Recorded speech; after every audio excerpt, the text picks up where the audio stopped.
Hello students, hope you all remember we were doing the second chapter of economics, which is sectors of the Indian economy, in which we were studying about the different sectors which forms the economy of a country, जिसमें हम लोगों ने primary, secondary और tertiary इन तीन sectors के बारे में पढ़ा था।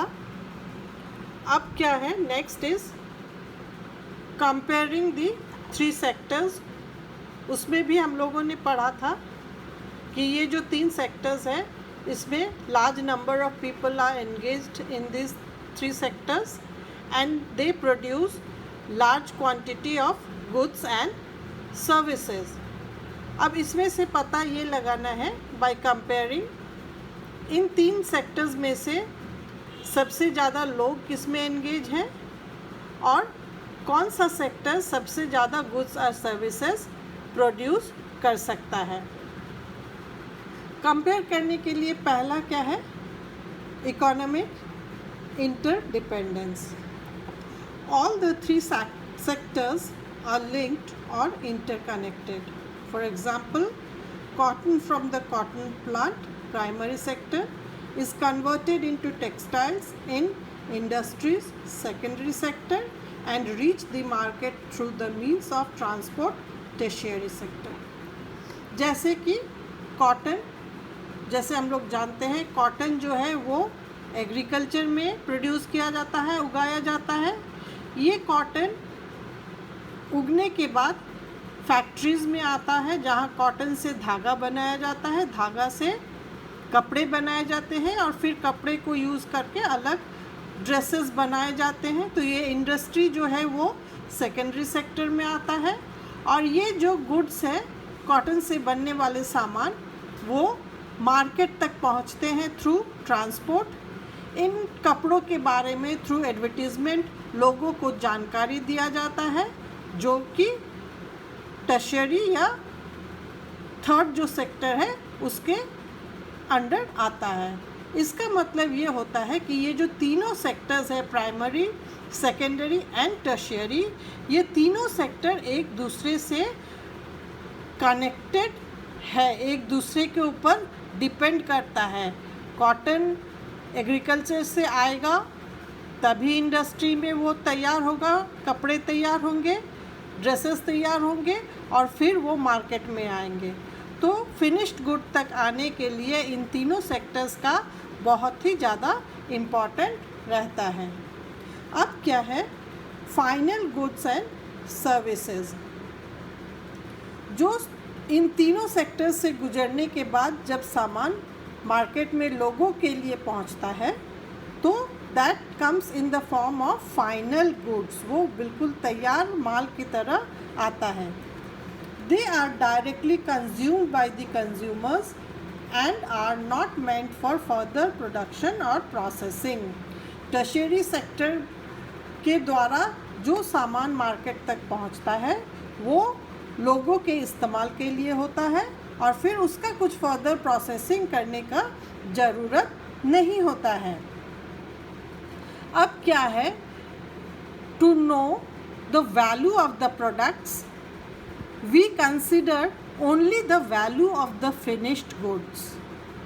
कोई भी सामान इन तीनों सेक्टर से होकर गुजरने के बाद जो तैयार होता है, उसके वैल्यू को कंसिडर करके हम लोग ये पता लगा सकते हैं कि किसी एक पर्टिकुलर इंडस्ट्री एक साल में कितना गुड्स और सर्विसेज प्रोवाइड कर रहा है।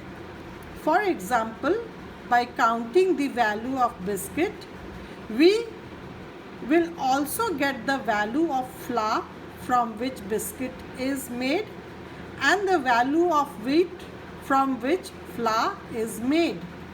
Therefore biscuit is the final good and its value will only be counted to find the production level value of intermediate goods। जैसे हम लोग एक एग्जाम्पल ले रहे हैं बिस्किट का। बिस्किट हम लोग जानते हैं वो फ्लावर से, मैदा या आटा से बनता है और ये फ्लावर जो है मैदा या आटा वो वीट से बनता है। तो जब हम लोग बिस्किट इंडस्ट्री के बारे में, बिस्किट इंडस्ट्री का टोटल वैल्यू निकालने का कोशिश करेंगे तो we will only consider the value of the biscuit.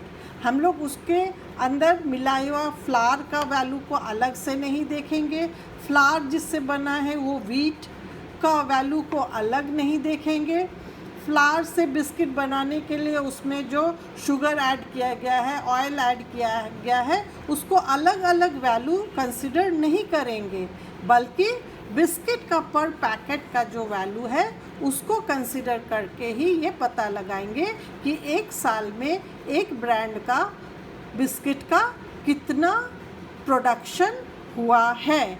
ये जो सामान बिस्किट को बनाने के लिए यूज़ किया जाता है, they are known as intermediate goods. तो इंटरमीडिएट गुड्स का वैल्यू अलग अलग नहीं कंसिडर करके जो फिनिश्ड प्रोडक्ट है उसके वैल्यू से ही हम लोग पूरे उस बिस्किट इंडस्ट्री से होने वाले इनकम का पता लगा सकते हैं। Next is gross domestic product. The sum of the value of all final goods and services produced in all the three sectors in a particular year is called the gross domestic product of a country. It shows the total production in a country. तो जितने भी ये तीनों sectors मिला के जितने भी goods and services एक साल में प्रोड्यूस होता है उसका जो टोटल वैल्यू होता है, it is called the gross domestic product of a country. एक साल में इन तीनों सेक्टर्स में जितना फिनिश्ड गुड तैयार होता है उसका जो टोटल वैल्यू है, that is called the gross domestic product of a country. और यही किसी देश का टोटल प्रोडक्शन भी कंसिडर होता है। The task of estimating the GDP in India is undertaken by the Central Statistical Office, working under the Ministry of Statistics and Program Implementation, Government of India। और इस तरह का जो कैलकुलेशंस किया जाता है अलग अलग इंडस्ट्रीज़ को कंसिडर करके, अलग अलग सेक्टर्स को कंसिडर करके, जो फिनिश्ड गुड का वैल्यू को कैलकुलेट करने का जो काम है वो करता है सेंट्रल स्टैटिस्टिकल ऑफिस, जो ministry of statistics and programme implementation government of India के अंडर आता है। एक और ऑर्गेनाइजेशन है नेशनल सैम्पल सर्वे ऑर्गेनाइजेशन।